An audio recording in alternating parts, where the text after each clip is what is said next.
Good afternoon, Guyana, and those connected to us in the diaspora and the wider community. Of course, we're coming to you live from Georgetown, Guyana, and we're here to declare that CPL 2025 is heading to Guyana this weekend. Avenash, Ramzan here alongside me, Akeem, Greene, and of course, we're preparing for that big showdown happening in Guyana. Of course, the final year that Guyana will be hosting matches in the final and playoff segment of CPL. And of course, there is also the female competition starting this weekend. And teams are already arriving. Those are the female teams, some of the teams already in the country.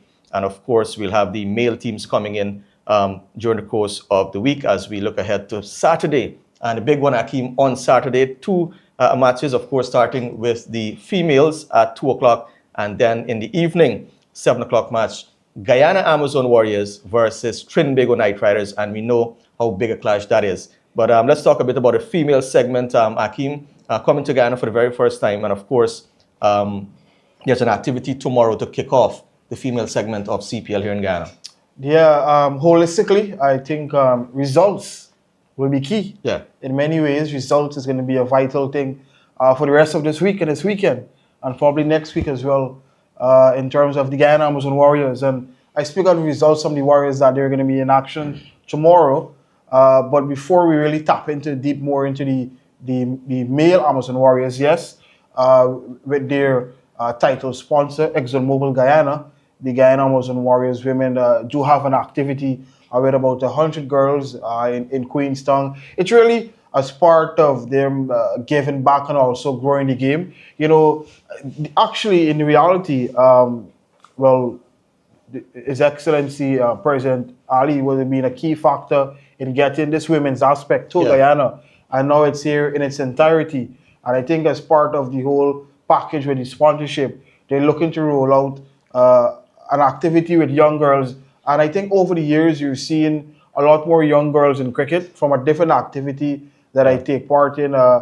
The teams are seeing more females taking part. And I think with the Amazon Warriors women, the entire team, meaning Guyana, they want to try to motivate more girls to be part of the sport of cricket. And I think it's just a small activity, very short, but we're hoping that it's going to be an inspirational one for future years. And of course, the female segment of CPL 2025 would feature the three teams. Barbados Royals, they are the defending champions. Power Pack team, Trinbago Knight Riders, they're a former champion. And of course, the Guyana Amazon Warriors coming home, and they're looking to win this title for the very first time. Let me quickly go through some of the players. The Trinbago Knight Riders, Deandra Dottin, Shabika Gajnabi, she's a Guyanese, of course, Shanika Hector, Rashada Williams, Narissa Crofton, Jazara Claxton, Zaida James, Janila Glasgow, Keisha Elliott, Abigail Bryce, Samara Ramnot, Jess Johansson, Lizzie Lee, Shika Pandey, and Salani Dangor. For the Barbados Royals, they will be led by the outstanding all-rounder Haley Matthews of Barbados, of course, Chanel Henry, Afi Fletcher, Alia Elaine, Kizia Knight, Steffi Sugrim, Shamila Connell, Shanita Grimman, Hiana Joseph, Tristan Holder, Najani Komabaj, Chamari Atapatu, Georgia Redmayne, Courtney Webb, and Shriyanka Patel of India. The Guyana Amazon Warriors, of course, they will come from Stefani Taylor, Ashmini Munisar, Cherry Ann Fraser, Chadine Nation, Flafiana Millington, Brittany Cooper, Kezia Schultz, Shemaine Campbell, Karishma Ramharak, Naya Lachman, Liliana Grimmond, Lauren Winfield Hill, Shabnian Ismail, Laura Harris, and Madeline Penner. Those are the three squads, and they will get into action this weekend, as I mentioned. The Guyana Amazon Warriors, they're facing off against Trinbago Knight Riders from 2 p.m. And of course, what CPL has done this year, once you purchase one ticket, because of the fact that you're having a female match and then a male on the same day, that one ticket gives you entry into the stadium. Yeah, it's going to be blockbuster Saturday. Yeah. So in reality, we're going to be seeing both the female two teams from the rivals in terms of Amazon Warriors and Tiki are going to be playing from 2 o'clock. Yeah. And then I guess the El Clasico of CPL Part 2. So as you would know, that the male Amazon Warriors side would have went down at the Brian Lara Cricket Academy last Saturday. So they clash again this Saturday. Looking to rebound. And for the Amazon Warriors, it's more to me at this point in time than a rival. It is not necessarily approaching must-win, but they're getting to that border there where they're going to need positive results in their favor to finish in the top 4 and ideally top 2. But I think this women's segment is also key for both Amazon Warriors and TKR because while on paper both sides have had, to me, some of the stronger sides, neither have been able to go on to the extent and Yeah. win the title. So for both of them, they're going to want to make a strong start. And this next 2 weeks, Avinash, it's about, I've been counting, about 14 matches across both the women's CPL, the finals for the CPL as well, and the Guyana Amazon Warriors 4 matches to be played from September 6th to the 21st. So the national stadium is gonna be, the East Bank corridor is gonna be a hive of activity for the next 2 weeks. But again, at times we would have called the massive women's CPL TKR on paper because of Dottin and the likes Right. favorites. But again, it has always been the Barbados Royal show. And so for both sides, they're going to be playing from 2 o'clock on Saturday. They're going to have a point to prove about how well they can start well, but most importantly, finish well. Yeah, and of course, the Amazon Warriors with home advantage would want to exploit that. A lot of players from Guyana who are part of that squad: Ashmini Munisar, Cherry Ann Fraser, Flafiana Millington, Kezia Schultz, Shemaine Campbell, Naya Latchman, and Riliana Grimmond. They understand local conditions, so that will be a plus there for the Guyana Amazon Warriors as they look now to win that title for the very first time. That match, of course, happening on Saturday at 14 hours. Then on Sunday, the Guyana Amazon Warriors come up against Barbados Royals from 3 p.m. Then on Wednesday, September 10th, Trinbago Night Riders versus Barbados Royals from 2 p.m. On Saturday, September 13th, Trinbago Night Riders versus the Amazon Warriors from 4 p.m. On Sunday, September 14th, Barbados Royals versus Guyana Amazon Warriors from 2 p.m. And then on Tuesday, September 16th, Barbados Royals versus Trinbago Night Riders from 3 p.m. And then the grand final on Wednesday, September 17th, starting at 2 p.m. You mentioned the male aspect of the tournament that continues this evening. Trinbago Night Riders versus St. Lucia Kings. And that will be a big one at 7 p.m. in Taruba, the Brian Lara Cricket Academy. Top of the table clash. TKR with 12 points after 7 games, and the Kings on 10. Both teams have been playing pretty good cricket this season, and this one here could decide, who gets into that qualifier stage. Yeah, I think hard to read it. Yeah. Look, TKR are playing this season up to expectations. The argument in cricket is whether they're peaking too early or not. But at this point, they're truly the team to beat. With 12 points, they're probably in already qualification. At least 1 foot in, Yeah, 1 foot in terms of, because it's a 6-team league. So, but I think Patriots already and Barbados to some extent, if they don't do well at home, probably out of it. You look at the points table, you think the Patriots are out of it because they have 2 more matches and the most they can get is going to be 8 points. 8 points, yeah. Probably that's not going to be good enough to get you into the playoffs, so they're probably out of it. And then the Amazon Warriors have 4 points, but they play 6 more games, so they can, including 5 at home. Exactly. But in terms of tonight's fixture, I think on paper, TKR should do well. But the Kings, as defending champions, have played good cricket. There's some grey areas when it comes to TKR. Probably if you look to get Hales and Monroe, things could change. Puran has looked good, but he's also missed out. But I think the biggest revelation, and I think Guyanese will maybe love this one, or I don't know, Pyron Pollard's form. Yeah. In recent years, in this tournament, in CPL, he's been a bit more on the colder side. But this CPL, Pollard has been the engine room to a lot of the success that TKR has garnered. I think about 3 or 4, if not actually, he's gotten the Man of the Match award. The innings that he has played, I think, has warranted that kind of Man of the Match award.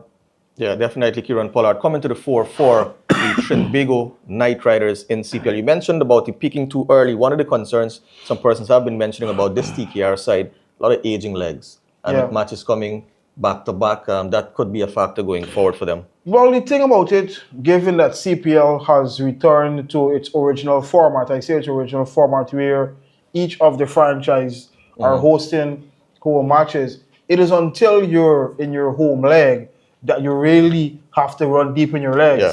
Because as you would see, the Amazon Warriors will play tomorrow, but before they have to play, prior to the match tomorrow night, they probably had like a week off, or if not. And so TKR will play tonight, but they don't play again until what's going to be Saturday. Yeah, against the Warriors. Against the Warriors here, and then they go to Barbados to play a match, and then they obviously come back to Guyana to play whether they're going to be the eliminator or whatnot. So I think it's when you're at home, you play a lot more matches. Probably you look at how they would have used Russell and those guys.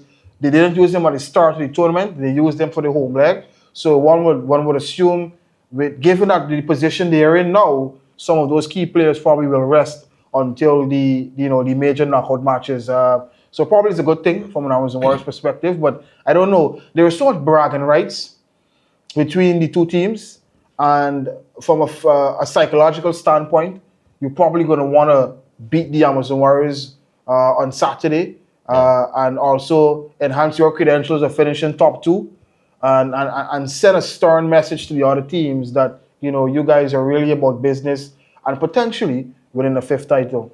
And of course, tomorrow at 7 p.m., the Amazon Warriors, they'll be up against the Barbados Royals at Kensington Oval in Barbados. Crucial match for both teams, actually, because the Royals, they're languishing at the bottom of the table with just a solitary point, 3 defeats and a no result from 4 matches. And the Warriors, of course, in 4th position on 4 points from 4 matches, 2 defeats and 2 wins.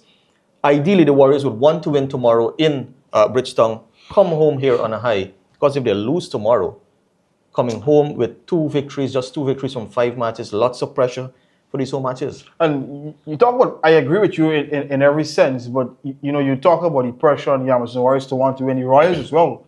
Yeah. Look, they're bottom of the table, and they're a team, for both sides, basically. Yeah, they're a team that, given the caliber of players they have, it isn't a reflection of where they should be on the points table. And I think they're going to get a lot of support at home. The conditions at Kensington usually are favorable to a lot of big scores, the smaller boundary, etc. So I think it's going to be a difficult match for the Amazon Warriors. I think the Amazon Warriors probably going to have more support at Kensington for that encounter. Yeah. But I think the Royals aren't going to want to fall too much behind, because they lose. They're going to have 5 matches, just 1 point, and then they have 5 matches remaining, one of which is going to be against the Amazon Warriors. Yeah. Next Sunday in Guyana. And so you don't want a situation where all 5 of your matches have to be must-win to get 10 points. And then it isn't certain if that 10 points is good enough, because the Antigua and Barbuda Falcons have 2 more matches and they can get 11 points. And so it is a tricky one where the Royals are going to want to start their home matches on a winning note. And it's going to put a lot of pressure on Guyana to win at home. But we've seen it in the past where they've come home under, I think, probably in the worse positions than this. Yeah. And they've managed to get into the playoffs. But unfortunately, that time, I don't think they went on to win that year, though. Yeah, and of course, the 12th-man support has always been a major factor for the Warriors at Providence. And that opening match on Saturday against the TKR side, we are assured that is a sold-out game. So yeah, I did a check today at the CPL box office, and the only tickets, based on the notice that they have, it eases you up if you're trying to waste time on the line, is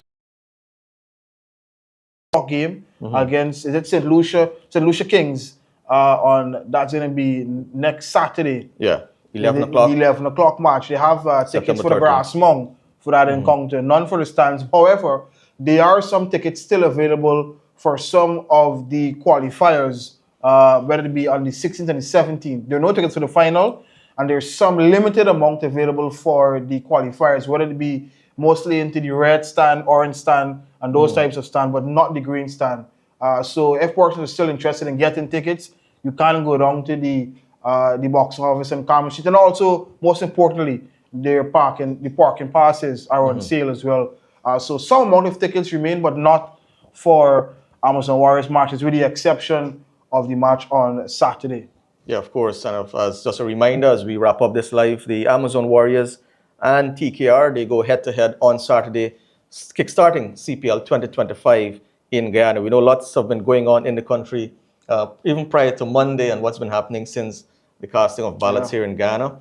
And of course, we just want to remind you that CPL is in the air, and those matches would get started. Teams are already in the country. Teams are already arriving. Some players are actually coming in the country as we speak, and some players already here. And some of those players, the female players, would be in action tomorrow a little activity there, as you mentioned earlier, at the Demerara Cricket Club in Queenstown, interacting with young female players across Guyana. So that's all live, and we hope to see you. Stay tuned to Newsroom for updates on CPL 2025, and of course, we'll continue our coverage of elections 2025. Stay tuned to all our platforms as we continue our coverage of elections 2025. Thank you.